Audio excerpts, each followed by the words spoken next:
What's up, guys? We got one here from Cosmic Verse. Let's get ready for some blunt truths about modern dating, dating apps, and why men are opting out. Let's get into it. All right, quick question for my fellow 35 and older ladies who are single. At what point do we just give up? Because at this point, I think I might just have to. I'm gonna be 39 next year, and every year around the holidays, I'm like, oh, this is the year. This is the year I'm finally gonna have someone in my life. And oh, what do you know? It's almost December, and no. And with what's out there and what I've seen, like, I just don't see it ever happening. So do we just give up now and live life, or do we continue? Because like I don't see a future with anyone that's out there. And like I'm losing hope each day, like more and more. So what are we doing?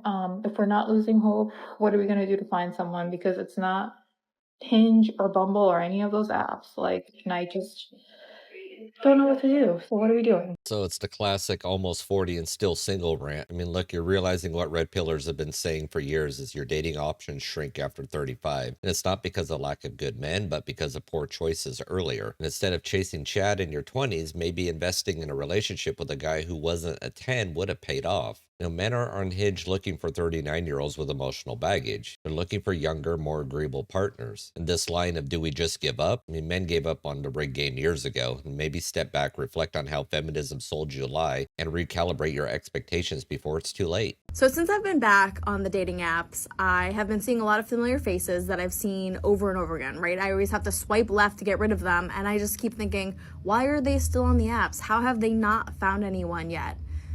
And then I realize, bitch, they're saying the same shit about you. You've been on the apps for damn near 3 years, and you're still single. Why are they still on the apps? It is a great question, but the punchline is why are you still on them? You know, you're stuck on the same swipe cycle and complaining about familiar faces, and it's not just them. You're part of the problem too. Dating apps are like fast food joints of relationships. They offer convenience, but they leave you unfulfilled. Men see these apps as a hookup vending machine, and while women hope for unicorns, and both are wrong. The reality is you wasted 3 years because these platforms were never designed for meaningful relationships to begin with. Being single as a 30-year-old isn't always glamorous or full of self-love every single day. Each day I get up alone, get ready for the day alone, work from home, go to the gym, make dinner, all by myself.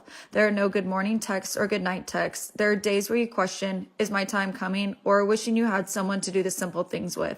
I'm learning to recognize that these days are okay and being single isn't always the easiest. But most importantly, I'm learning to embrace that loving myself to the fullest is the only love I need in this chapter. It's another ode to loneliness disguised as self-love. Let's be honest, embracing loving myself is code for I've given up. And sure, there's nothing wrong with independence, but let's not pretend this is fulfilling. Society's told women to prioritize careers and independence over relationships, and this is the result. Nights alone, no good morning texts, and microwave dinners for one. And meanwhile, men who aren't shackled by unfair family laws are finding happiness abroad or going their own way. Men have learned they're better off single or seeking traditional partnership. Maybe women should stop blaming men and start asking how these choices led here. Dating in your 30s sucks. I just spent the last hour on Hinge and Bumble swiping. Why is it that every man that sends me a rose or whatever is like 50 or 60 years old? Why? Why? I'm on my second thing of ice cream. But for real, am I ever gonna get married? I know I have to go on a date in order to get married. What if the one that you wanted got away?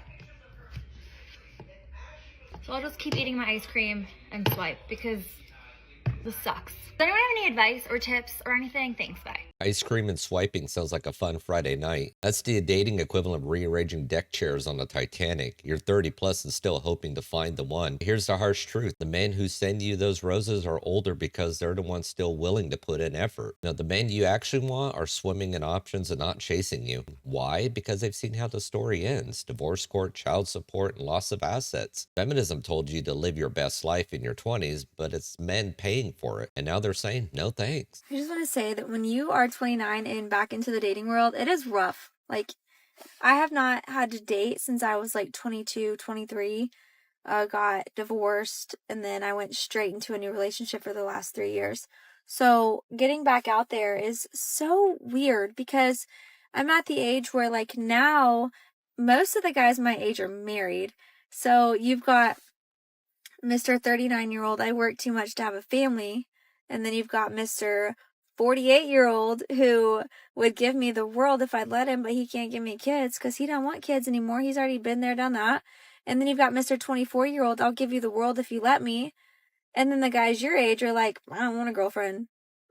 Like, you either have to go way older or way younger because the guys your age are not it.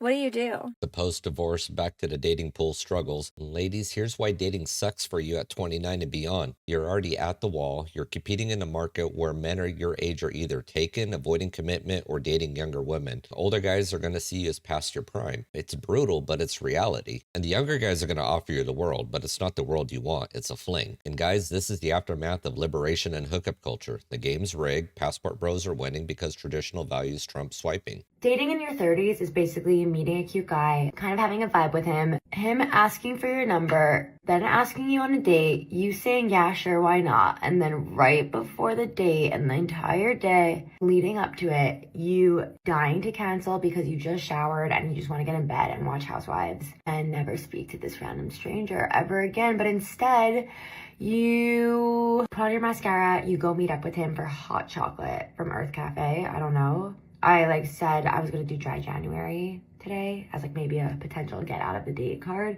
And then he's like, no, I don't drink, period. So now we're getting cookies and hot chocolate. But yeah, that's being 30. Going out that late in her 30s because that clock is ticking. I mean, dating in your 30s when every date feels like a chore. She's fantasizing about housewife reruns before even meeting the guy. I mean, this highlights modern entitlement, expecting Prince Charming to sweep her off her feet while she begrudges basic effort. You know, guys, this is why you need to focus on yourself. If she's not thrilled to meet you, she's not worth your time. The lessons here is don't waste energy on someone who'd rather be swiping, watching Real Housewives, or whatever else. Real connection comes from people who value the opportunity, and in today's market, that's rare. I think I'm in my man-hating era. Now, I don't say this with confidence, and I'm not like, I hate men. I actually hate that I'm in my man-hating era, but the state of dating in Australia at the moment is really hard. I'm 34. I'm pretty well established. I have lived alone for the past 5 years. Before that, I was living in share houses. So I know how to coexist with people. I don't need anyone to completely. I want someone to compliment me, and not just in a way that's like, you look beautiful. Someone whose existence makes my life better. I dated a little bit last year, not a lot, and I'm just so tired of mediocrity. And I really say that with such hesitation because I don't love pointing my finger and being like, men have a problem. But also, I know that there are so many good men out there. I have brothers who are good men, I have friends who are good men, but it's as if the ones who are remaining for a reason. Man-hating era sounds charming, doesn't it? I mean, listen, guys, this I hate mediocrity line is just another way to mask entitlement. She claims she wants a man who compliments her, but her standards are so sky high, while willingness to meet someone halfway is in the basement. And good men are fed up with this "you're not good enough" narrative. Feminism told women to aim for independence, but now their angry men won't submit to their demands. And why should they? And guys, stop chasing for approval and find fulfillment in yourselves or abroad where respect isn't a dirty word. Why does everybody make it seem like it's so bad to be single? I'm 34 and single. I'm good right now with it. I'm good. I got up when I wanted to. I ate whatever breakfast I wanted to. I went to Whole Foods and I got a sea bass tonight for dinner, some veggies, portion for one, okay? I'm good with it. Now I'm at Starbucks, drinking my coffee. And now I'm gonna do whatever the fuck I want to do the rest of the day. Before I go on my little rant on her, can somebody explain to me what the hell is up with the eyebrows? Why is it so... It looks like somebody put a stencil over her face, busts out a can of Krylon, went... and then called them eyebrows. Why can't they just look normal?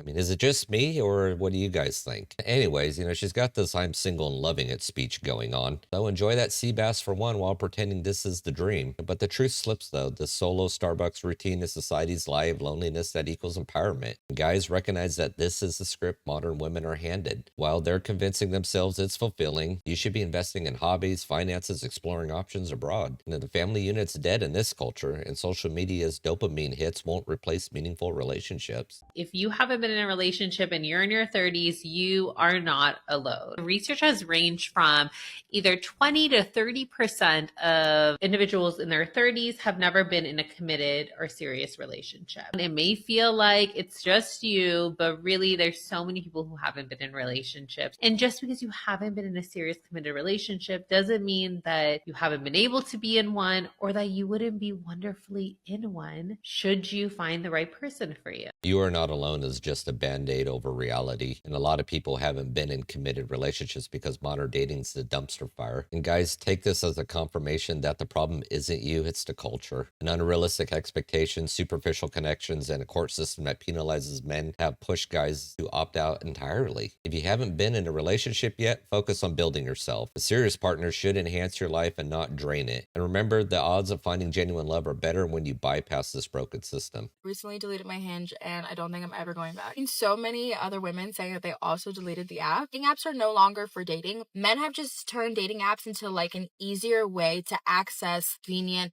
sex. And love, we are kind of meant to be found. We're not meant to be actively trying to find love. It's just supposed to be something you stumble into. I don't understand how men got onto dating apps and were like, oh yeah, this is not going to be for dating. I literally was talking to a guy for a month. I was seeing him almost every single week. Got me a Valentine's Day gift, all this stuff. Woke up one day and was like, I cannot be in a romantic relationship. Why were you on Hinge? I literally matched with another guy and he's like, oh, what are you on here for? Usually when they ask you what are you on here for, they're either because they actually seriously do want a girlfriend, which is like very never, or because they're trying to see if you want to hook up. So I was like, you know what, let me give this guy like the benefit of the doubt. And I was like, oh, I'm on here trying to find my husband that I could run around the playground with at 2 a.m., being kiki. This guy goes, something similar. I'm also trying to find people to hang out with late at night. I said, hang out with late at night? What do you mean? He goes, what's wrong with that? I said, what the fuck are you talking about? He's like, I'm trying to find people to hang out with late at night or early mornings. I said, baby, you're looking for a prostitute. That's what you're on this dating app for? A lot of the components of dating apps are just so superficial because I genuinely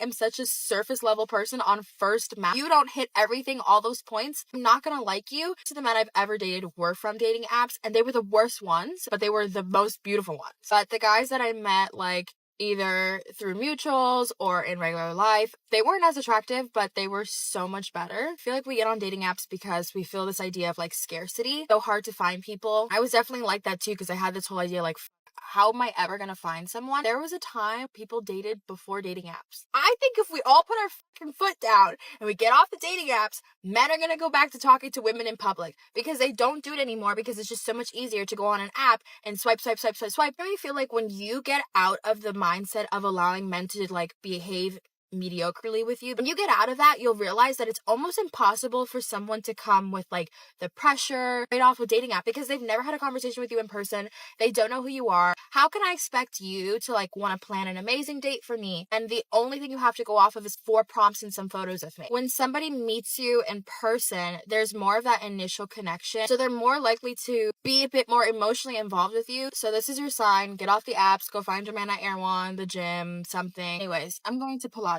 so that I can get my body right and tight.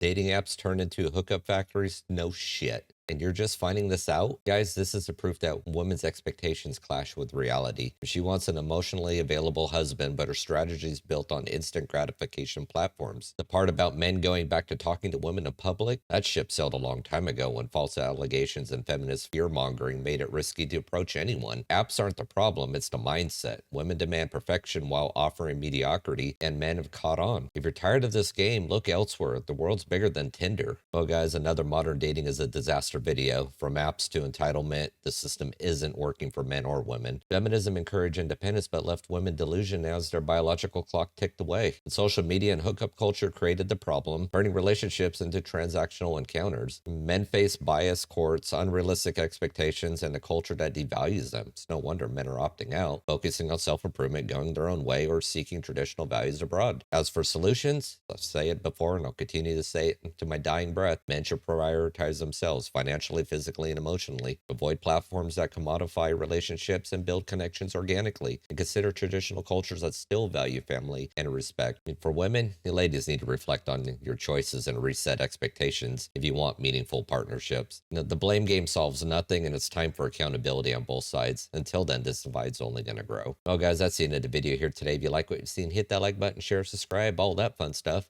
Drop me a comment down below what you think. I'll catch you on the next one. Peace.